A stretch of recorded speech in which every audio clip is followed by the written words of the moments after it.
No more Kai or Trayshawn Ward. No worries. It's turbo time.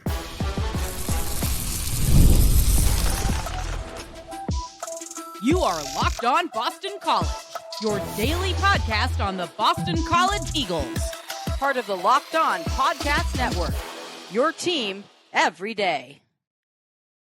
Hello, everyone, and welcome. This is Locked On Boston College, your team every day. I'm your host, AJ Black. I'm the editor of Eagle Insider, part of the 247 Network. Thank you all for listening. Thank you all who have made Locked On Boston College your first listen every single day. Today we have a packed episode. We're going to talk about a early enrollee on the defensive side of the ball that I'm expecting to have a big impact. Maybe not this year, but definitely in the next couple. I'm going to talk about who that is and what he could bring. I'm also going to talk about Turbo Richard, one of my favorite guys to talk about, who we only got a taste of last year. I'm going to explain why I think this is going to be his blow-up year, why he could be the most valuable player on this offense when it comes to December next year, and what could be some things that hold him back. We'll get into all of that on today's show. Now, let's kick it off. Now, the running back room has seen quite a bit of change. Trayshawn Ward and Kai Robichaux, they are off. I just saw that Trayshawn is going to something called the Tropical Bowl, which is like this, like 4 steps below the East-West Shrine Bowl and the Senior Bowl. I don't know much about it, but he's going there with Kamari Morales, looking to try to impress scouts. Kai Robichaux is also heading to the NFL draft. I don't know if he's going to a bowl game or not, but they're both gone. That your top 2 running backs from last year are gone. So that means there's going to be some new blood. And the blood that I'm looking at is supercharged blood. That is Turbo Richard. We only, as I said, saw a smattering of what Turbo Richard can do last year. You know, the one play that I go back to, other than KP Price's interception in the Pinstripe Bowl, was a 55-yard screen pass that he took from the end zone to way past midfield against Nebraska. That right there, that was tantalizing. If you look at his statistics, you're like, anyone who doesn't know anything about Boston College would be like, yeah, he's got a fun name, but who is he? He hasn't really done anything. You know, the statistics do not show what Turbo Richards can do. And I think that's what's going to be important, what we're going to be looking at here.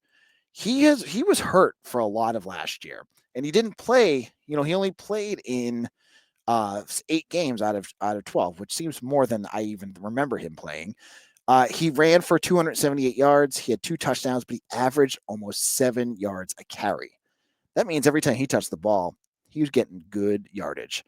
He was fast. He is built like a truck. Not like A.J. Dillon built like a truck, but he's big. He's a big dude with big legs that can churn out yards. So what makes me excited about Turbo is I think Kai Robichaux was a good running back. He was reliable, other than, that fumble that, I forget, it was a UNC game, Syracuse game, where he just got hit right in the ball, not that, in the ball, and got knocked loose. He was reliable. He didn't fumble the ball all that often. But the thing with Kai, the thing that, I think that makes me excited is he was reliable and consistent, but he was also consistent to a fault where, like, you never got, you got some big gains out of him here and there, but they were few and far between. And not his fault. It's just the kind of back he was. If there was a really, really well-blocked run, he would get it. What excites me about Turbo is he's got that game-changing runs in him. I can see him, if things are going well, exploding for explosives. Better word choices, AJ, than that. Running for exploding for explosives. I should start my own vocabulary book with this stuff. Running for explosives more often. And I think that explosiveness is something I missed with this offense at times. They were definitely there, and his running back mate, Jordan McDonald, I felt had more of those, especially near the end of the season. But I think Turbo, what we saw was a running back that can really change the game. Now, I'm very excited about Grayson James / Dylan Larnagin. I got to hedge my bets this year. I can't just go all in on one quarterback because I don't know who's going to get it, because I've not seen Dylan Larnagin play in BC yet. I'm excited about them. I'm excited about Jeremiah Franklin and Lewis Bond and Reed Harris. But if you ask me, who's my guy that I cannot wait to watch next year? It's Turbo. because we've seen what Lewis Bond can do. We're starting to see what Reed Harris can do. I think we got a good idea what Jeremiah Franklin and Grayson James can do. I feel like we're just touching the surface touching the surface with Turbo, because I feel like he's gone from like, oh, he's a fun name, like everyone likes to talk about Turbo Richard, um, but I feel like he could go into household name by the end of next year. Like he's got that in him. There's some things we'll talk in the second segment that could hold him back, but I look at him in the way he, as a true freshman who came in the summer, got hurt in the summer, and still found his way onto the field, impressed me like no other freshman did last year. It was not the most dominant performance by a freshman. I think if you're looking at freshman play, there's a couple guys out there that probably made more of an impact. Ashton McShane, Omar Thornton, those guys probably had bigger games. But I look at what he could do, and I saw glimpses of that. And just he only touched the ball running 55 times. I said he averaged 6 yards per game. Carry. It was 5.05. I'm sorry. I was AJ. Your glasses aren't working. That was Jordan McDonald's. But I look at Turbo, and then look at what he could do, and the fact that I don't expect him to have to be the every down back out there. He's going to get if I was a betting man, I would guess he's going to be the majority of the carries. But you don't need to do what they did to Andre Williams under Steve Adazio, where he's running 41 times a game or whatever. Jordan McDonald is going to be a very nice Robin to his Batman, and you've got a big running back room with Alex Broom and Day Jones and some freshmen coming in. There's a lot of names that could come in and take some of those snaps, and keeping him fresh is just going to make him even more dangerous. Like he's going to run through arm tackles. He's going to blow past tackles. He's got it all. Like he's explosive. He's fast. He's going to do a whole lot for this offense. And so, on a day like this where I was just like, I want to talk about something fun. Turbo Richard is about as fun as it's going to get, because I think we're going to be watching some highlight film reel runs from him next year that is going to keep this offense grinding, and it's going to keep them moving. Now, just like everything, he's not a perfect player. In a moment, I'm going to talk about what could hold him back from having this humongous season. I'll explain there's a few things that I'm a little bit concerned about, and we'll talk about all that in just a moment.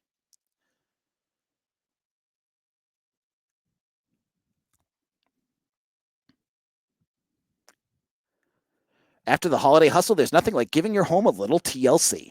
I always find that decluttering and refreshing my space helps me get back into a routine. Whether you're tidying up, clearing out, or just want to give your space a new look to start the year, Wayfair has everything you need, all within your budget. I'm currently looking at my furniture on my patio, and their huge selection of patio furniture. That's where I got my first batch. I need to get a new batch because my stuff is getting a little bit older. I want to refresh it, and Wayfair is always the place I go to when I want to get furniture for indoors or outdoors. My favorite part, the free and hassle-free delivery, even for larger items. Wayfair's site was so easy to navigate, and I found everything I needed in no time. So give your home the refresh it needs with Wayfair. Head to wayfair.com right now. That's WAYFAIR.com.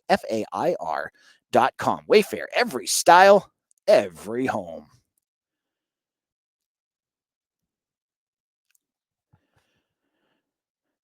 Locked On Boston College. I'm your host, AJ Black, and I'm telling you guys, our network is crazy. We got some great podcasts out there. If you're looking for NFL, NBA, baseball, hockey, college, whatever you want, it's out there. And I want to recommend the Locked On Celtics podcast with John Corrales, talking everything Celtics. You can get that on YouTube or wherever you get your podcasts. Now, the next thing we need to talk about, I can't go all glasses full with Turbo, because there's a few things that I still am a little concerned about that could hold him back from being like an all ACC level running back. And I don't think he's going to be there next year. I think there could be some talk about it, but he's going to have to do a few things first. And number one is he's got to stay healthy. Poor Turbo. That was something that really took his season down last year. Now, as I said, he was marked on college football stats as playing 8 games. I swear he missed more than that with that second injury, but that wasn't the first injury we saw. As I mentioned before, he got hurt during camp at least once or twice. I know he was the one, I believe it was him that got blown up by Siani Hala during a scrimmage, and that caused him to miss some time. And I believe he missed some other time with another undisclosed injury. Running back's a violence position. It's one where guys get banged up. It just happens. That's what the other thing about Kai Robichaux was. He was relatively healthy all year. He got banged up last year, but that was because they ran him more. But he got banged. He was pretty healthy this year. Turbo is going to have to show that he can do that too. He's got to be able to make it through 12 games. He's got to be able to, not miss a whole month plus because of an injury. Otherwise, someone else is going to jump in and take his spot. That's just the way things are in football. At the running back position, if you get nicked up more than other guys, then sometimes the other guys are going to win your spot, or you're going to get less carries so they can keep you healthy. So there could be the possibility, like if he goes to camp and gets nicked up again, maybe Jordan McDonald starts to get more carries. Maybe we see more Day Jones or Bo McCormick or Mekhi Dodd. You could see a whole bunch of other guys that are hungry that want that spot. So injuries are going to be key. Now, maybe he just got, bad luck last year. Maybe sometimes it just happens. You get bad injury bugs and it just, a year just doesn't go your way. And maybe that was just what happened. He's fresh. He's a freshman. He's new on the team. He hasn't had a whole lot of time to get himself into collegiate shape. Maybe it just, with another year in the weight room, it's going to help prevent those injuries. I trust Craig Fitzgerald more than anyone. So maybe that'll be a help. But that's going to definitely be something we're going to have to watch for. Can Turbo stay on the field? If he can't, then this huge season that I expect him to have, that might not be the case. So that's something to watch for. The other thing, and this is more out of his, this is not in his realm of control, is how good this offensive line is going to be. We saw against Nebraska, when you played with a bad, like an offensive line that was struggling against a good defensive line, you can't run the football. You just can't. Go back to 2022. You couldn't run the football because you didn't have an offensive line. I don't expect this to be 2022 level bad, but I'm not sure. I'm pretty sure that they're not going to be as good as last year either. So if he can't find holes, if the offensive line is just a big old struggle bus. Now, there's clearly some questions with this offensive line. When you're looking at who's going to play guard, who's going to play center, we don't know yet. We don't know if the issues that we saw in the Pinstripe Bowl are going to carry over to next year. Now, I think Matt Applebaum's a good offensive line coach. I really do. I think some folks are really tough on him, but I feel like he can do a good job with what he has. And he has a spring and summer to develop these guys into starters. I really think Ryan McCow is going to be a good tackle. I do. I think that you can figure out at center and guard some combination to fix that, whether it's Eric Stoggerty or Dwayne Alec or Amir Johnson or Tommy Matheson. You have a whole bunch of different guys that you can fit in there. But again, this offensive line, we don't know. And it definitely looks like a position that you're going to have the biggest question mark going into next year. So if they struggle, if maybe I'm being too optimistic about how this offensive line is going to play, then that's going to hurt Turbo too. The final thing is, I think, a good thing that could turn into a bad thing for Turbo, which is they got a lot of options out there. And keeping fresh legs and not having him do a lot could prevent him from having to take a ton of runs, which keeps him healthy, which, maybe you're going to have other guys that are explosive. You never know. Maybe Bo McCormick comes up and all of a sudden you need to get him some touches too. Or you're starting to see, Jordan McDonald, like last year at the end of the year, he needs his touches. So all of a sudden, Turbo's down to like 20 rushes a game or something like that, or, 23 rushes a game, at 5 yards per carry. That's still pretty good. But maybe it's not, to the level that I'm pumping him up to be.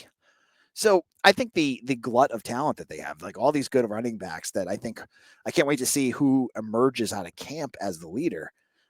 I still think Turbo could, but as I said, injuries could hurt him. The depth of that roster could hurt him. And the offensive line could also be damaging for him too. So those are things I'm looking at. I still think at the end of the day that if things go well, that Turbo is going to be a special talent. And I look at him, and it makes me think of something else. Turbo was not recruited by Bill O'Brien. He was the final recruiting class of Jeff Halfley. Jeff Halfley never really got the chance to coach him, and he has a chance to be special under a new staff. That kind of reminds me of Zay Flowers. Zay Flowers was recruited by Steve Adazio. Now, Steve Adazio had a chance to use him. He just didn't use him right. And then Jeff Halfley got to benefit from his predecessor's successes. So kind of the similar situation I almost think could happen here, where you have a new coach that is gifted basically a potential star, someone who could develop that way. Now, I'm not ready to anoint him that. I'm expecting big things out of Turbo coming up, but there's a lot of football and practice and things that can happen between now and then. I just think what I've seen so far makes me excited to see what he could do in 2025. In our final segment, I want to go to the defensive line, and talk about another player who you probably don't know much about that is already starting to get attention as his senior season ended and has made him look like a real diamond in the rough for Bill O'Brien. We'll get into that in just a moment.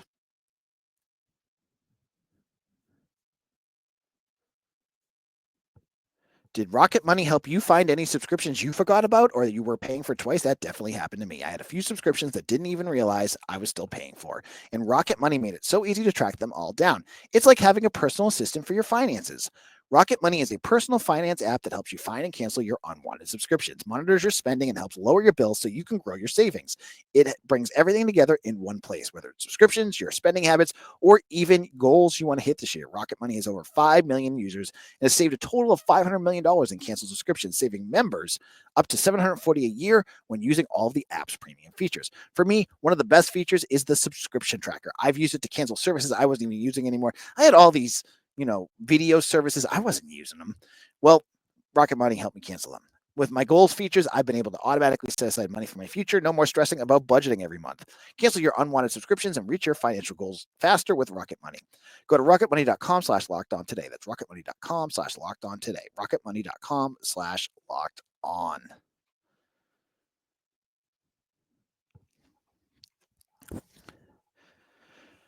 Wrapping up things here at Locked On Boston College, AJ Black. When you're done with this episode, you need a second listen. I'm telling you, we're not getting you off this Locked On network.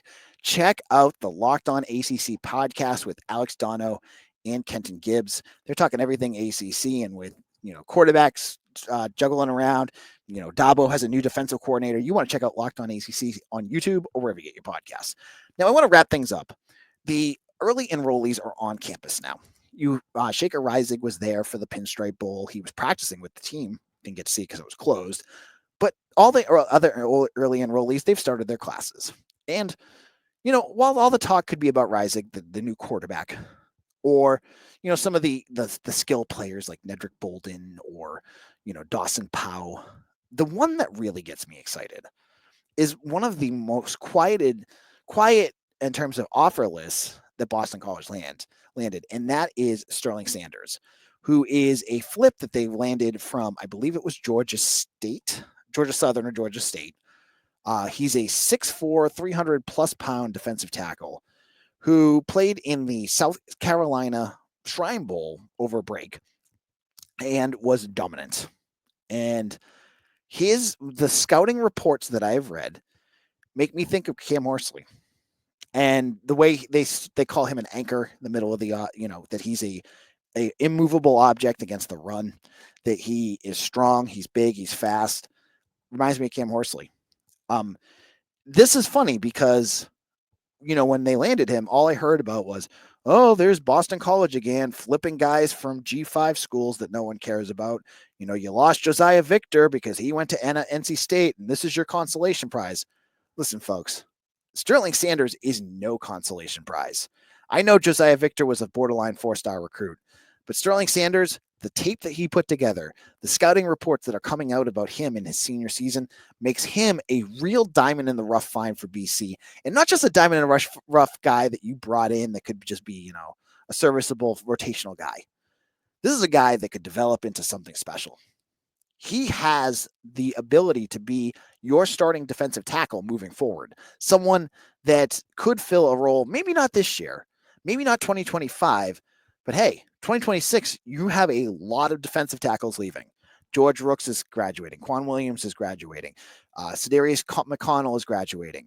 Ty Clemens is graduating. I mean, like, there's a lot of guys that could and probably will be gone because of graduation and lack of eligibility.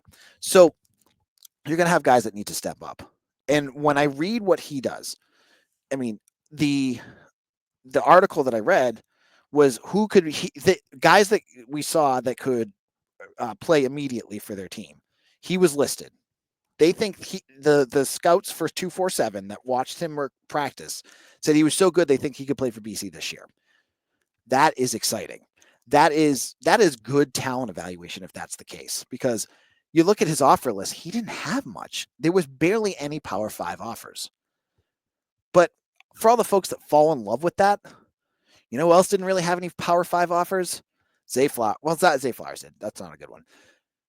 Donovan Azaraco didn't really either. He may have had one or two, but a lot of his were Ivy League schools too. It's all about talent evaluation.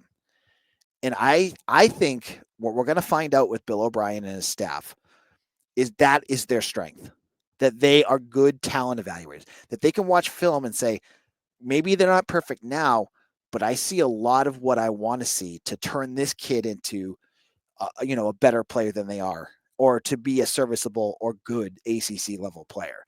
That's what I see when I see what BC has done. Like, you've looked at what they've been able to do with guys on their roster. Omar Thornton. No one was talking about this kid. He was recruited by Jeff Hafley, and I got to give Jeff Hafley credit for getting him, first of all. He was an afterthought. No offers. Like, when he was committing, I was like, is he a linebacker? Is he a safety? All of a sudden now he's a freshman on campus enrolling over the summer, and they've developed him into something. They developed Reed Harris into a good one. I mean, you look at what they've been able to do. I look at Sterling Sanders as a guy that fits that mold. And I think the roster is good this year. Maybe he does. Maybe he comes in and starts right away. I would be surprised, but maybe it could happen. But I look at what he's got 2 summers and 2 springs until 2026. That is a perfect year for Sterling Sanders to just come on the scene and become a very good defensive player.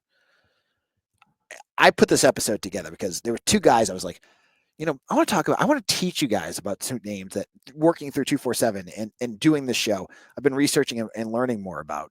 Turbo Richard, Sterling Sanders, 2 fun players I think are going to make a big difference.